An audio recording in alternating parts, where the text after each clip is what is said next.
is the 8th session of our meditation seminar. We have been discussing the yamas and the niyamas, the 5 yamas and the 5 niyamas. And we took a short break the last time, and we discussed the devotion to a divine being, a relationship with God, as one of the 5 niyamas. Today we're going to go back to the yamas, the things that we need to control. We already spoke about violence, lying, stealing, and jealousy.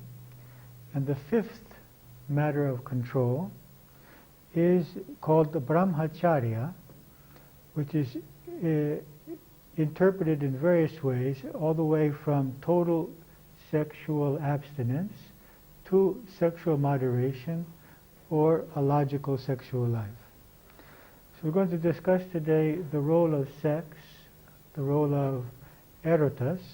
I don't know what the English word would for erotas, falling in love, and pure love, in relationship to meditation and in relationship to our spiritual growth process. We noticed that actually most religions and most monasteries have the attitude that sex is something which needs to be either controlled completely or in moderation in order for spiritual growth to take place. Now there are many concepts about sex. I'll read to you a list of various thoughts which come into my mind, depending on who the person is. One concept is that it's a sin if it's not for creating children.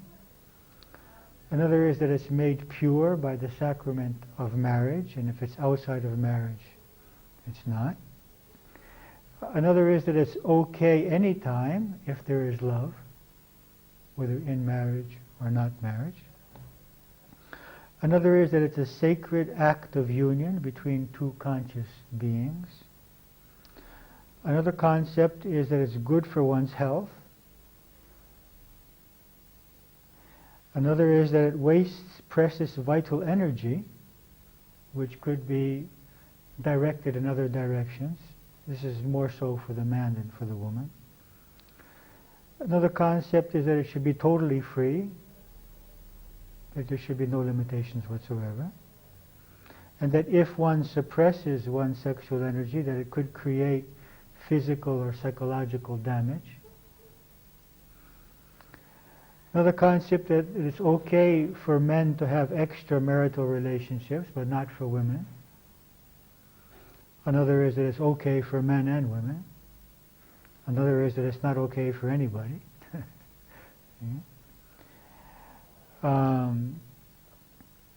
That erotas, or falling in love, so becoming infatuated with someone, I guess would be the English way of expressing it, is a sacred joy in life, and it's worth experiencing and feeling, and like whatever the cost may be. Another concept about sex is that one's manhood or womanhood is measured by one's sexuality, or by one's sexual success, or one's attractiveness to the opposite sex. Another concept is that real love encompasses and transcends sex and infatuation, or erotas. And another concept is that the sexual energy can be transmuted and transformed into spiritual energy if someone is able to meditate on that and work on making that transformation. So we can experience the need for contact with another person from various levels of consciousness. One level of consciousness is the survival instinct, that we are attracted to the opposite sex, and we are attracted physically, because otherwise the race wouldn't continue. So one aspect is totally biological. Another aspect for the human being is the pleasure aspect, the experience of the pleasure involved, and also, I would say, the energy exchange, the energy release, the energy distribution, that the energy in the body is redistributed. Another aspect beyond the biological and the pleasure and the energy is the ego affirmation. That is, I am affirmed by being desired by another person. I feel that that person loves me, cares for me, is interested in me, and if it doesn't happen for a long time, I can feel doubt about my self-worth. So it's an affirmation process. Also, it can be a control game in relationships. One wants to control the other in certain ways, using it, not giving the sexual contact unless we get something, playing games around this. It's a tension-releasing process. Many tensions are released. It can be a form of one of the highest forms of expression of love and unity between two people. So the question is, how can we find our balance in this? How much is it helping us? How much is it obstructing us? And how can someone on the spiritual path or in the path of meditation find some balance in this aspect of his or her life? I'd like to define these three levels of attraction. First of all, sex can exist without infatuation or eros or love. And then it has very little value. It may release some tensions, but it certainly doesn't give us the emotional or spiritual benefit. Infatuation, or being in love with someone, can also bring benefits from the sense that we feel a great admiration for someone, we feel great happiness in being with someone.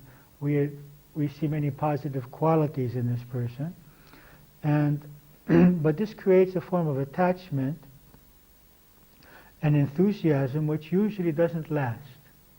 The attachment may last, but the enthusiasm doesn't usually last.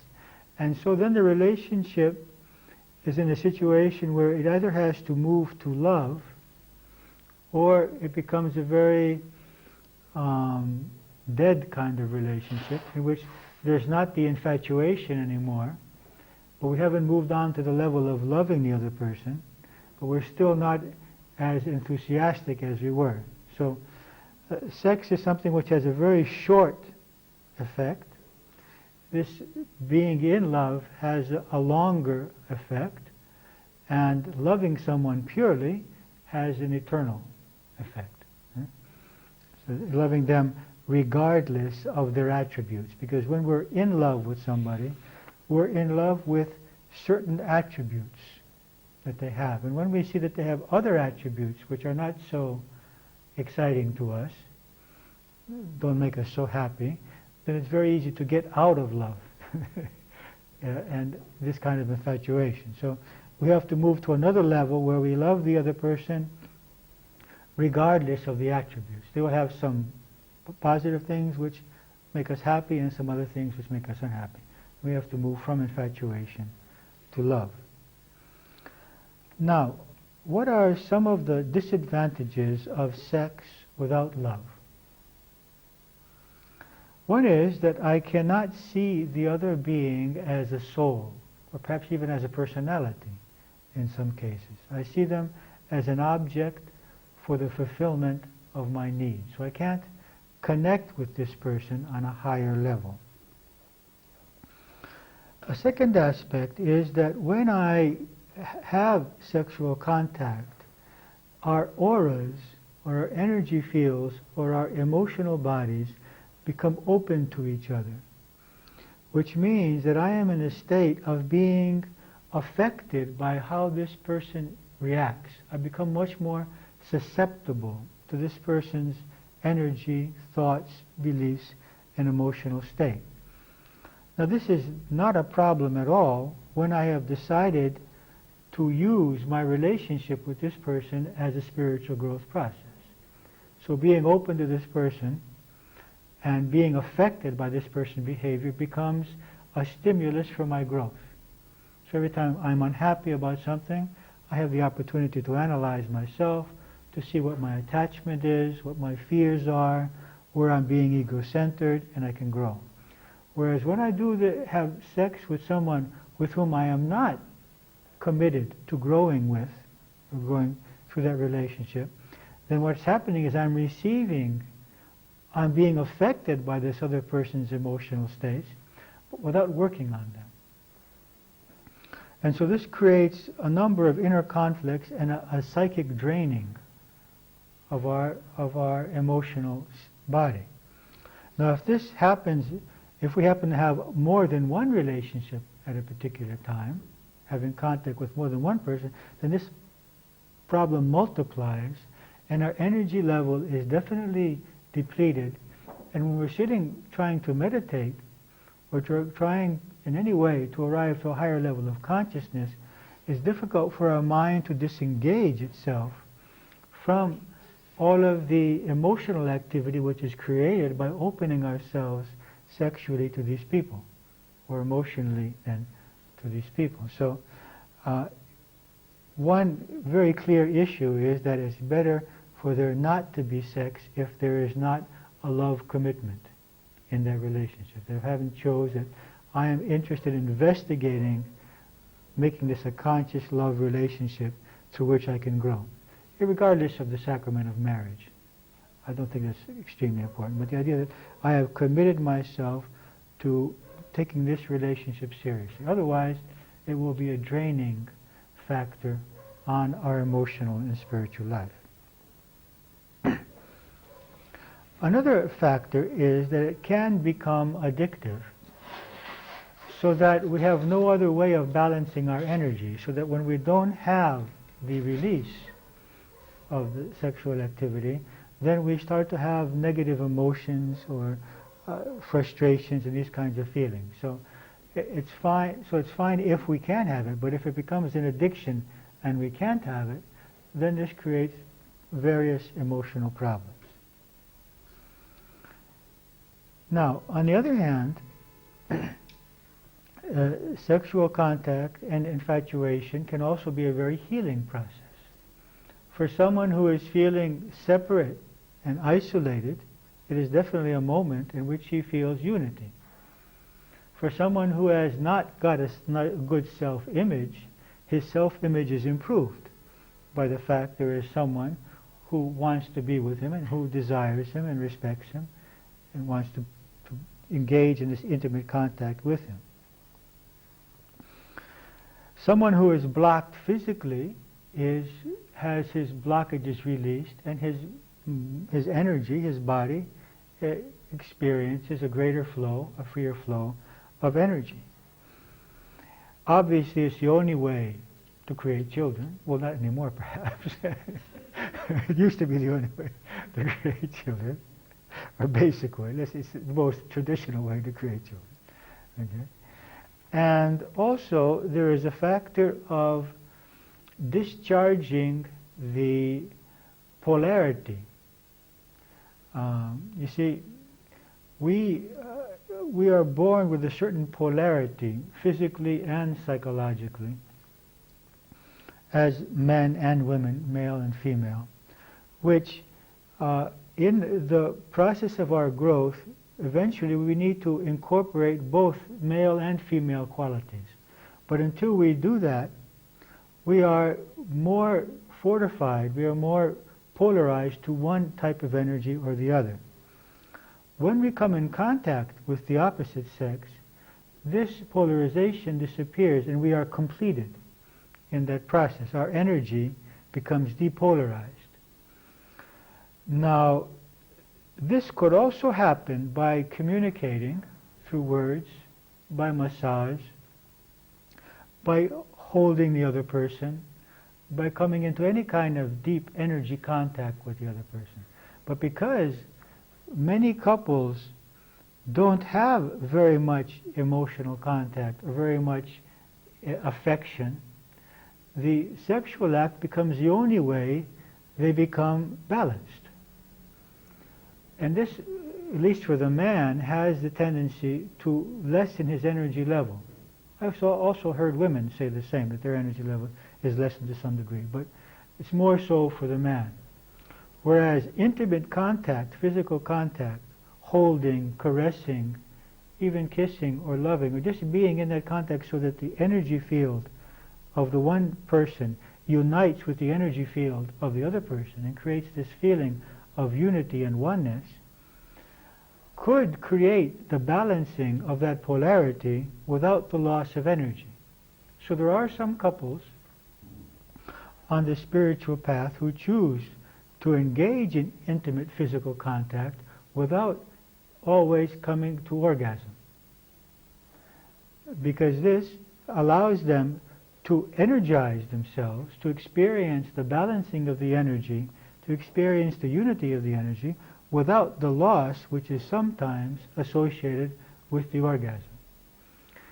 Actually, also there are tantric techniques in which a couple can engage themselves, in which they would come into full sexual contact, but without movement and without seeking orgasm, and just remain in that union until the energy began to pass through them. And what they do is they experience an emotional orgasm or a spiritual orgasm rather than a physical one. And this enhances both of their spiritual levels and enhances the meditation, because that energy can now be directed in a more spiritual direction rather than it being released. Because what is an orgasm? An orgasm is the discharge of energy, which is also accompanied with discharge of fluids, but a discharge of energy from one of the chakras. Okay, so that could be from the second chakra if it's sexual, or it can be an orgasm of love, or an orgasm of light, an orgasm of ecstasy, as some people have experienced, as we read some experiences of some saints in meditation or in prayer who had various spiritual experiences. So the same energy which is overflowing from the second chakra, second center, creating the physical or the biological orgasm, could be raised to a level so that one could have an orgasm listening to music, in meditation, in nature, in dancing and creating. That is, to experience the overflow of energy through a higher energy center. So one of the things we might want to consider in our relationships is how we can create that same sense of balance, emotionally and physically, with intimate physical contact, without having to arrive to the level of the orgasm, which often has the result of losing energy. Now, I admit that this is more a problem for men than it is for women. But I have also heard some women express that it is a problem for them too. They lose energy through that process. So it's very possible that as we evolve spiritually, that we could come to a state in which we'll be experiencing that kind of pleasure and that kind of satisfaction and that kind of oneness, because really the orgasm is about that too. It's about experiencing oneness through other chakras, either through our love or through our mental awareness or through our feelings of unity with the environment. Now, this process of Tantra is not very easy because our bodies are programmed to go towards orgasm. So it requires quite a bit of conscious awareness to be able to remain, on the one hand, excited and aware, and on the other hand, just experiencing that. You see. The other thing that's required is that one would have to have a pure body, meaning that he would have to have cut out meat, alcohol, cigarettes, all these things that we have mentioned for being pure so that the energy can rise up through the centers would need to be employed. Yeah? And one would obviously have to be a meditator so that one can focus on the centers. What we do is we arouse the energy. It's like the contact becomes a generator for the energy, and we remain in contact, and then we bring our focus to the heart center, and bring our focus to the forehead center, so that now the energy which has been generated at the second level of consciousness is rising up to the fourth, rising up to the forehead. So it's like you get a generator going, and then you move the energy up into other centers. Now this, of course, requires that the partner is interested in doing this and willing to do this. You laugh. So this is requires the cooperation of the other person. Now in yoga, it's considered, and it's also mentioned in Patanjali's sutras, that this energy, this sperm energy, especially for the man, but also for the woman, can be transmuted into spiritual energy. It's called ojas, this new energy, which is created by the transmutation of the sexual energy, becomes a very powerful spiritual energy, which one can feel in the aura of that person, in the light which comes out from that person, and also from that person's power of speaking. That is, the person's, it's transferred through his speaking to the people around him.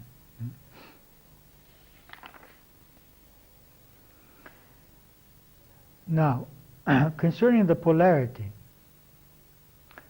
the soul is neither male nor female. The soul is neutral. It's neuter. In each incarnation we choose a particular gender which serves the purpose of the lessons that we need to learn or want to learn in that incarnation. So we have in us also the memory of all of our incarnations of the opposite sex. Jung referred to this as the animus and the anima. So the anima in the man is the memory of all of his feminine qualities from previous incarnations, and the animus in the woman is the memory of all of the male qualities from those male incarnations.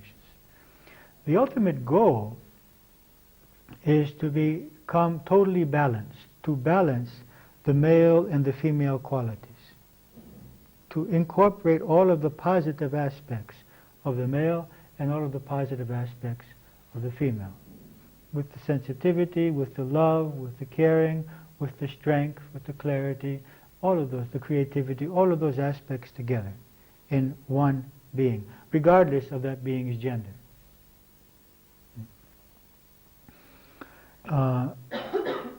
So this also may be an explanation for homosexuality. For example, it's not the only explanation for homosexuality, but it is one possible explanation. That is, if a soul has had a number of incarnations as a male and suddenly takes on a female body, there may be a certain momentum in male qualities which is not easy for that soul to reject. And so may feel, although the body may be female, she may feel more male. And the opposite, for example, a soul which had many incarnations as a female takes on a first incarnation in a long time as a male, may feel female although it's in a male body. And so the psyche, the psychology, this is not the only reason. Childhood experiences can create this. There's nothing inherently wrong with homosexuality. It's just that the being is not experiencing the dharma of the body, because the body has its own dharma. It has its own place in the universe. It's not a matter of sin any more than it is. It's just more a matter of not being in harmony with the lessons which I have come to learn in this life. Of course, being homosexual can offer many lessons also to anyone who experiences that in their lives, because there's the experience of being on the border of society, of being rejected, of confronting one's feelings. There are definitely lessons and growth through that also.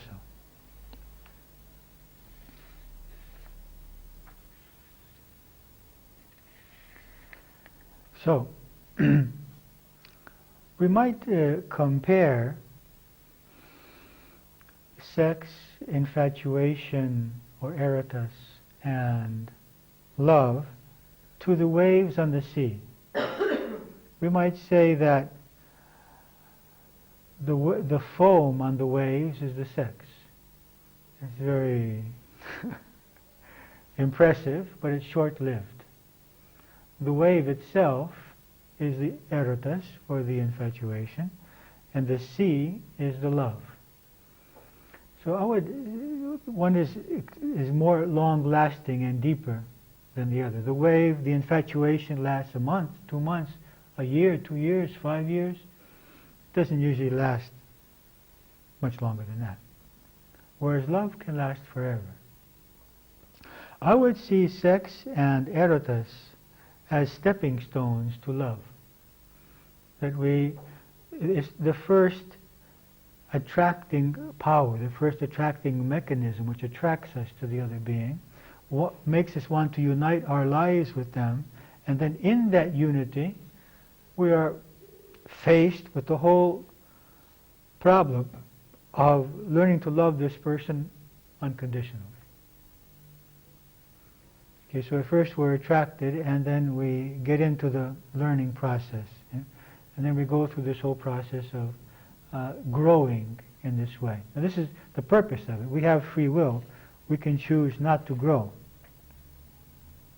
in this case. So how can we interpret this fifth yama, the yama called brahmacharya? Actually, let's look at the word brahmacharya. Brahma is the name of God, and the charya means to be close to, be a relative of. So it doesn't mean, brahmacharya doesn't mean abstinence from sex. It means being close to God. Yeah.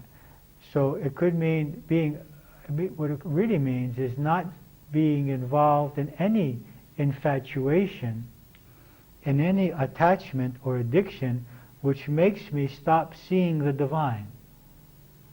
Because that could be a person, it could be sex, it could be food, it could be drink, it could be anything which infatuates my senses and makes me forget the presence of the divine.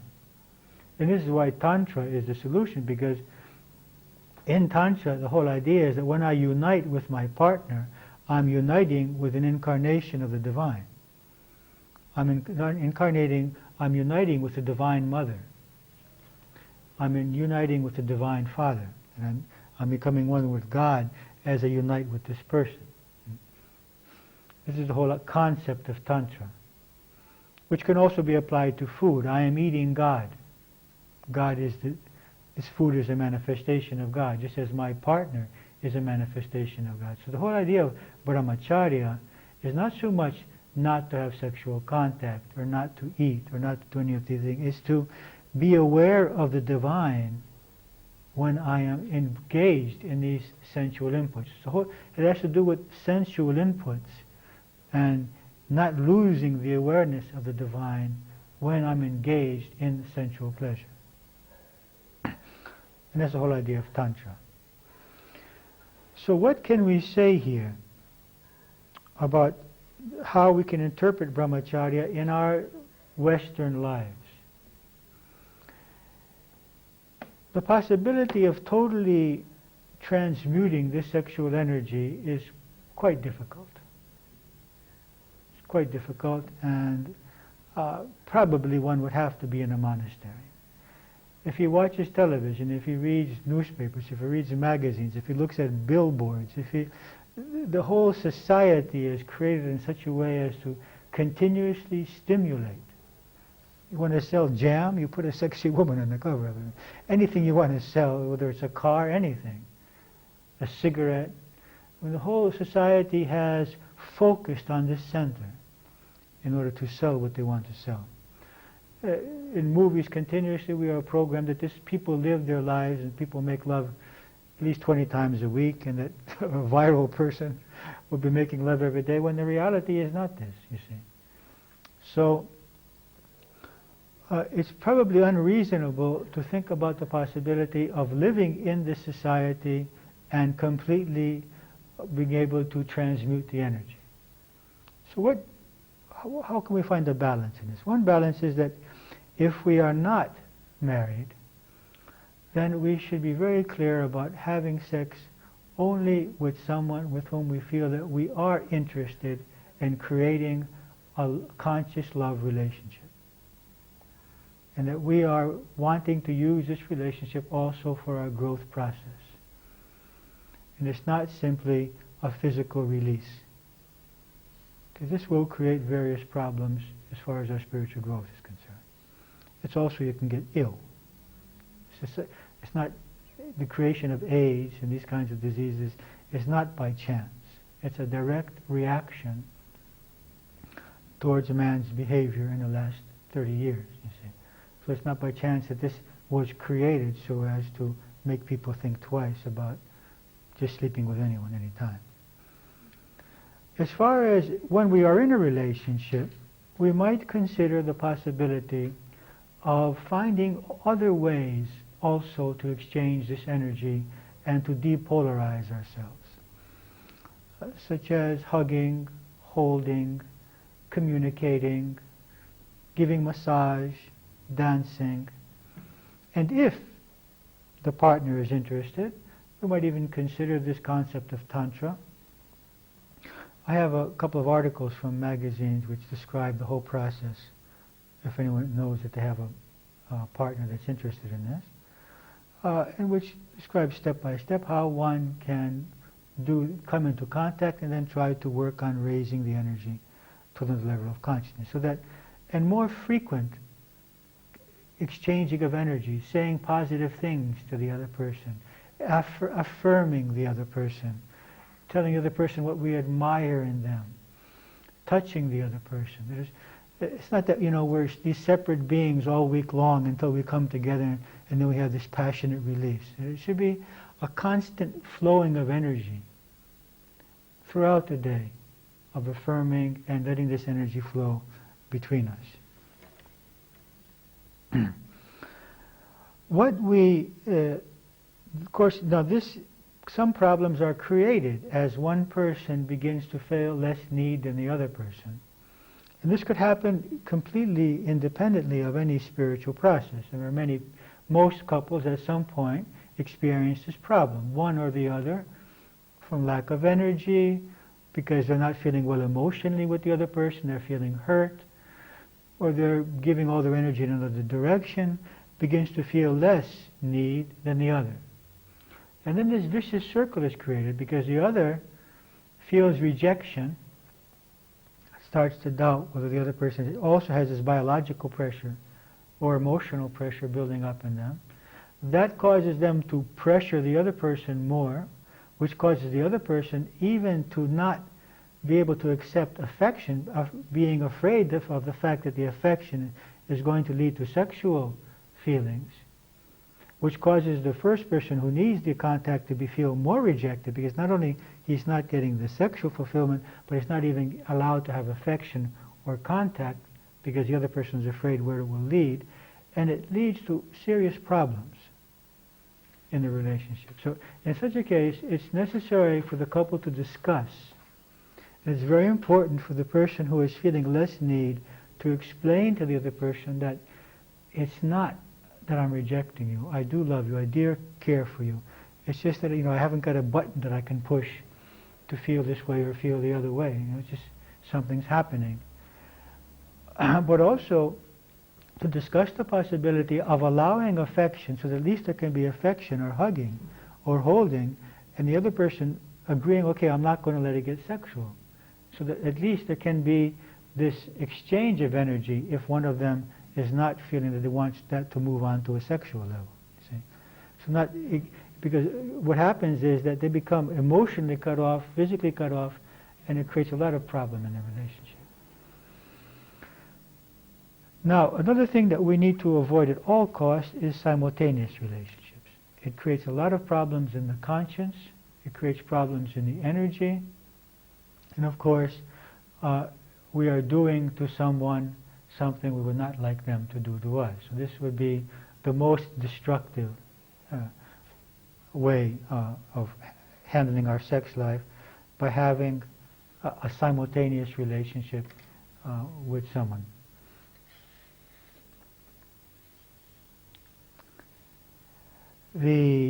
I mentioned to you for each of the yamas and niyamas the result of perfecting it, and the result of perfecting this but this is, as far as Patanjali is concerned, the abstinence and of sexual contact and the transformation of the sexual energy, which I think for most people in this society is not very possible, is the creation of a tremendous amount of spiritual energy, spiritual power, which might even allow that being to be able to do what we call miracles, to create things, to heal.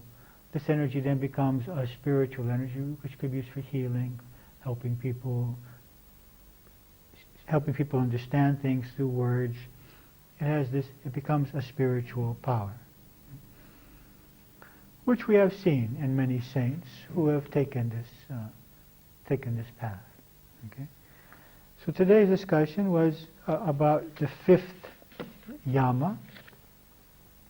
The other four are controlling our violence, controlling our lies, controlling our stealing, controlling our jealousy, and controlling our sexual energy.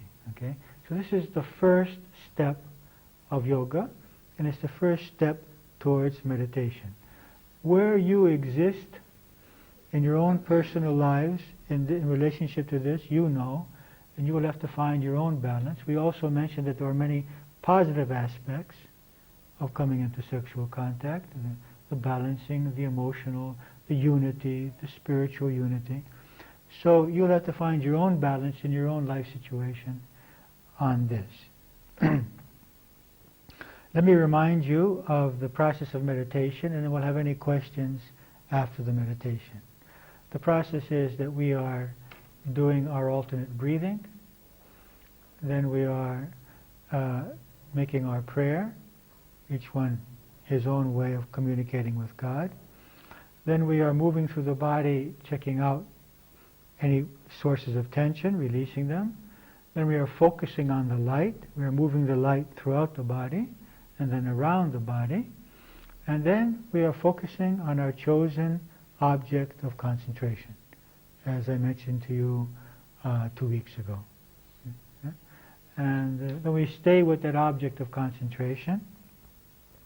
Now it's very important not to pressure the mind and not to get into a state of frustration or anger or feeling of failure, because this is one of the main traps.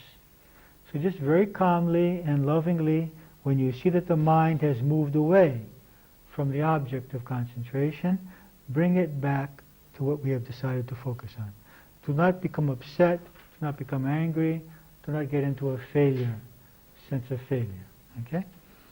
So if you'd like to take your positions, we will now move into the meditation.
Okay. Take your position with the spine straight, the eyes closed.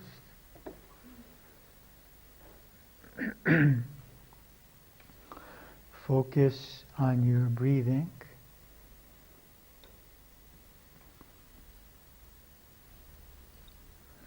Breathing more slowly and more deeply.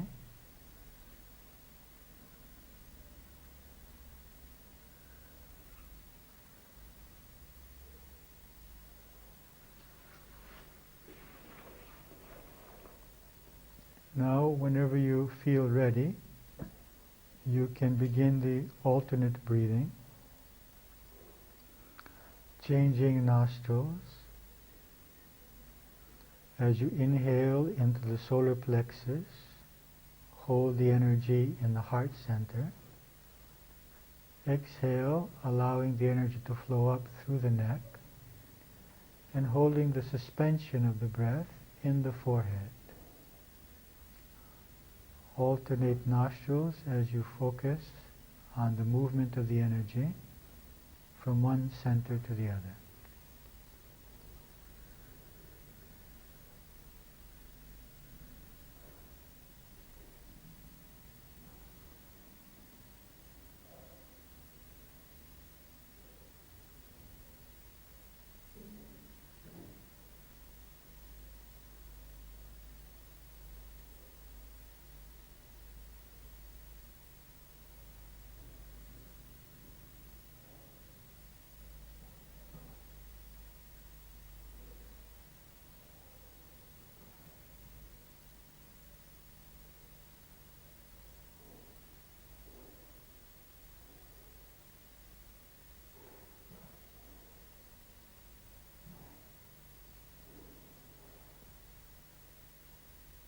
Continue breathing slowly, deeply.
can gradually complete your alternate breathing.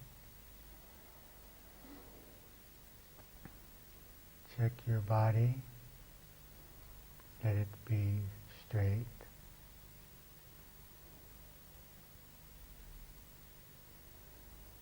And take a few minutes to communicate with God in your own way concerning whatever is most important for you.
Now,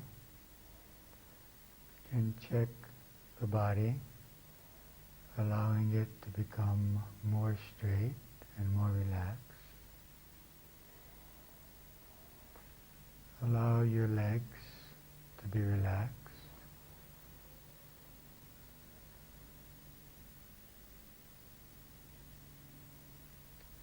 Feel the muscles of your abdomen. Allow them to relax.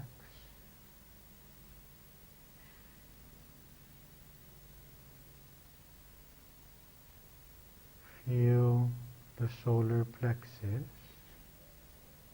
Allow it to relax.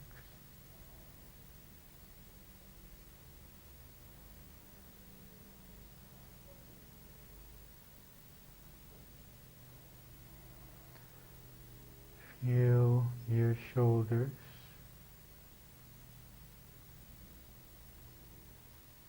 Allow the shoulders to relax.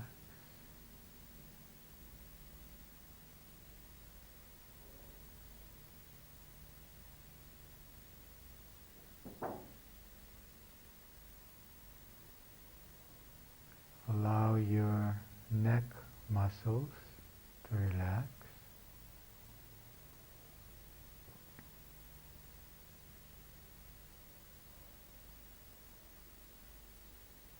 Feel the muscles of your face. Allow the jaw to relax.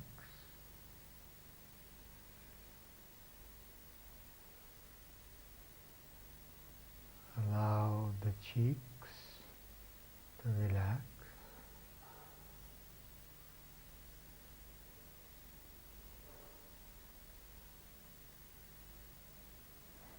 Allow the eyes to relax.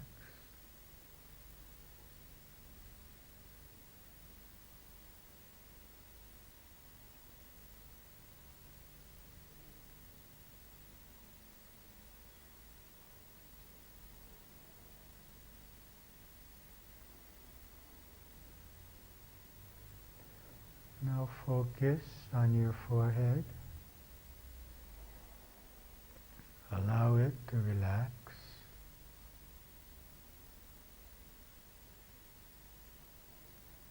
And become aware of the sensation of light in the center of your forehead.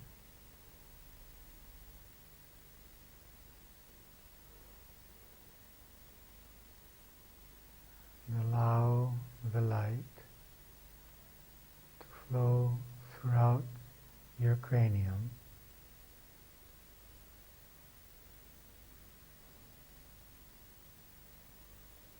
passing into your brain,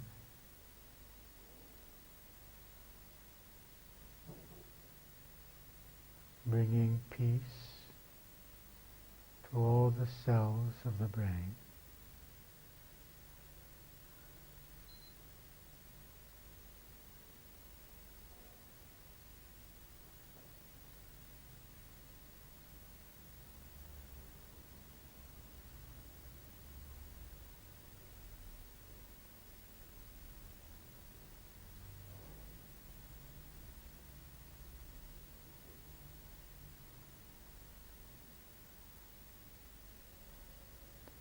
Now allow the light to flow down into your neck and shoulders, relaxing them.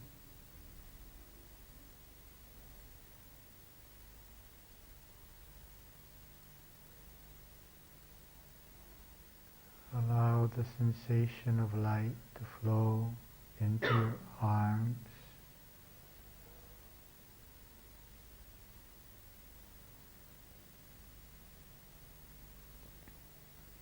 into your chest area. Allow light to fill your chest area.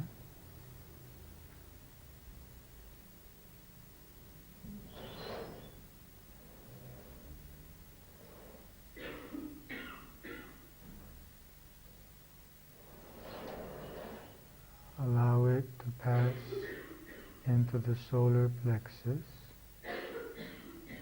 relaxing the solar plexus.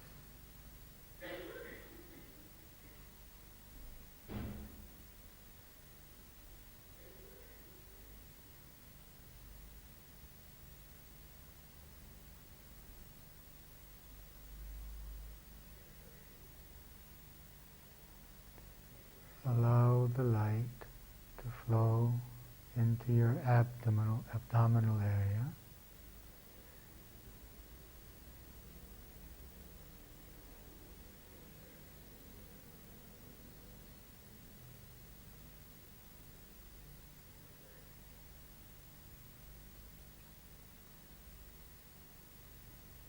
And into your legs.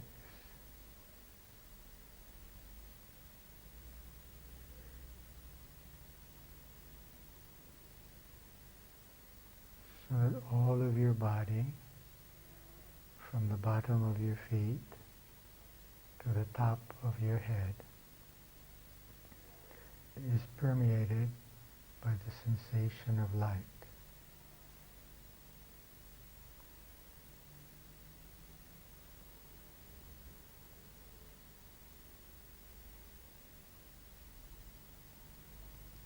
And if there are any parts of your body which are resisting,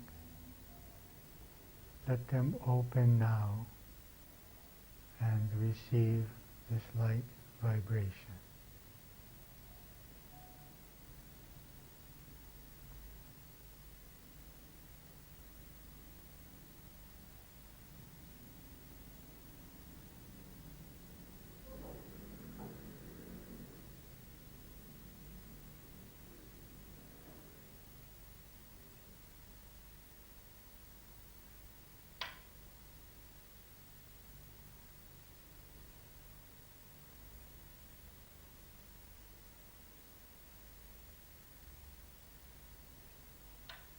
Allow the light to expand and encircle the body.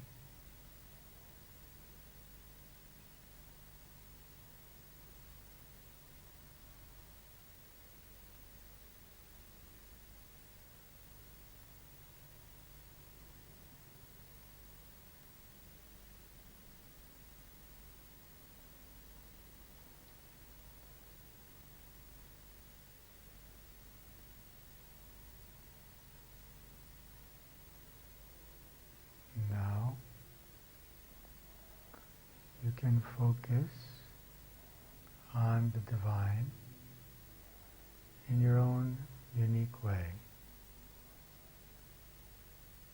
Focus on your chosen object of concentration, bringing your mind lovingly to that over and over again.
Okay, first of all, any questions about the meditative process, about your meditation, either here or at home? Any problems, any obstacles?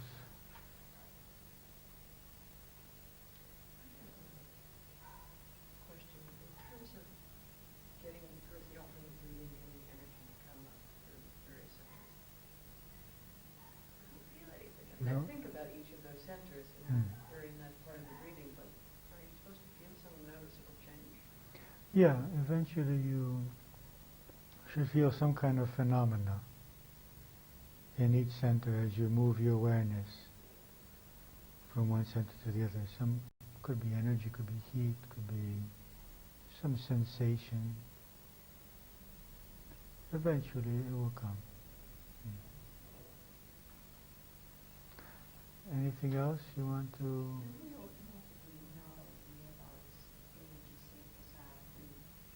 Yeah, I think that you can feel them, yeah. Anything else about the meditation? Okay, about today's subject, about sex, erotas, or agape?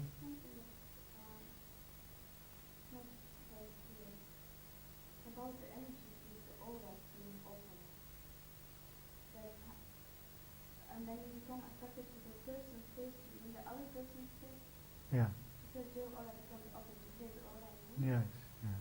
And so what happens if you become open to his face?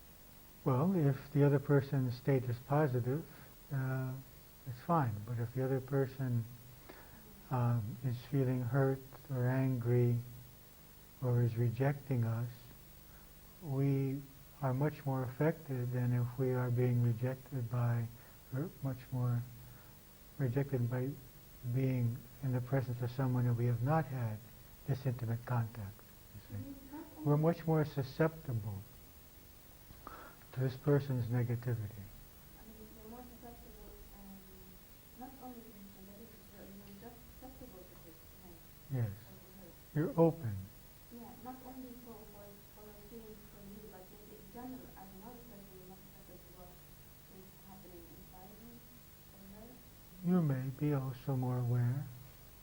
I mean, if they're not smiling, it's difficult to be happy. You want to know what's happening. There's a certain amount of attachment is created. And to a certain degree, we start feeling responsible for their reality and are affected much more by their opinions or their feelings. Which in a conscious growth relationship is no problem. It's a stimulus for growth. But if it's just a superficial relationship, and we're not working on growing through that, then it can be quite draining. That's quite interesting what you said before about the fact that age causes the predisposed on fitness. So does that mean that probably the one you feel for age for quite a long time? Probably, because it's serving its purpose. It's unfortunate that some people have to suffer so much. But it's creating, it has made people think much more seriously about the idea of free sex, which is sex for sex sake. But just in relation to the African countries, though, was it, because I don't know, maybe it's wrong, but I believe that this tremendous emphasis on sex, justice, and enjoyment, etc., was more in the Western world. It's true, but there's a quite free sexual life in Africa. You think that in certain times, How was what? Did they have free sex too? Or was there Probably until the family structure was created. In the beginning, there probably was no family structure. Then maybe could be one man with 4 or 5 wives. But most ancient societies, the male had more than one wife in the past. I think there may have been some societies in which women had more men, but I think most societies were like that. And gradually the one man, one woman family started to develop in later years. And then, of course, we went through many years of more Puritan kind of perception of sex. And then I think it's gone through cycles. I've not studied the history of sex. So I'd have to make a study.